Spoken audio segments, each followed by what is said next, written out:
As the war rages on in Gaza, fears grow over a possible new front for Israel. The country is warning of a second war with Iran-backed Hezbollah in Lebanon after the heaviest day of cross-border fighting. Just moments ago, France, Germany, the UK and the US all pushing back on Iran. The Islamic Republic has started producing more highly enriched uranium. The four nations say Tehran must never develop a nuclear weapon. Let's bring in retired U.S. Army Lieutenant General Keith Kellogg. He's a former national security advisor to Vice President Mike Pence. Lieutenant General, great to see you today. Thanks for coming on. I read that as that crossed the wires about the four nations pushing back, saying Tehran must never have a nuclear weapon, and that's certainly comforting. But what about all of the chaos they're causing in the region without a nuclear weapon?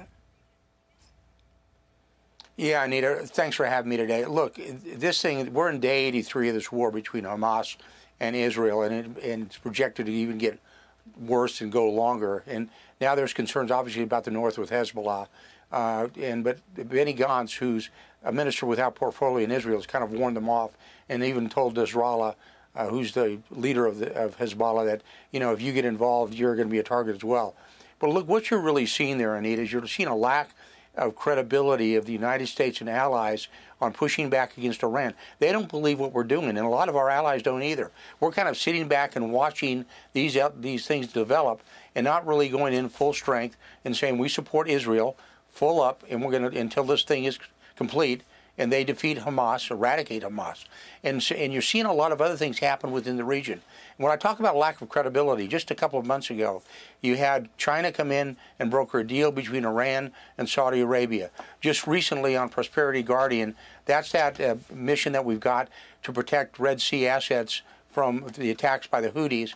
Well, look, the Italians have backed out, the Spanish have backed out, and the French have backed out. That does give you a lot of confidence. And then you compound that with the IAEA, the International Atomic Energy Agency, saying that Iran is within months of probably a nuclear breakout.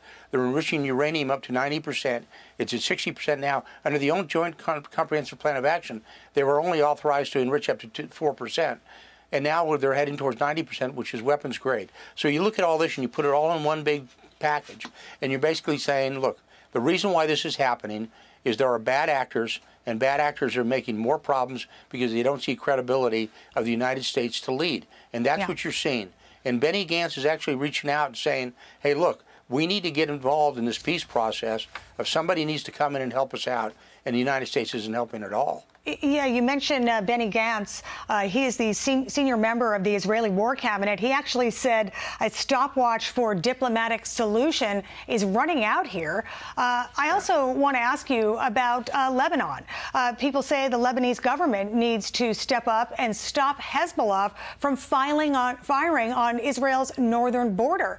The people of the community there, Kiryat Shimona, they haven't been able to go home yet since the attack happened on October 7th because of the firing back and forth across the border. What does Lebanon need to do here? Well, honestly, Anita, Lebanon can't do anything because really, when you look at Hezbollah, Hezbollah is actually a political entity, a very large one, and a very strong military one within Lebanon itself. It's basically a caretaker government in Lebanon. They can't do anything. It's up to us, the United States, and the alliance to do something. And how we need to do something, and it's not with Hezbollah. It's not necessarily with Hamas. And it's not necessarily with the Houthis as well.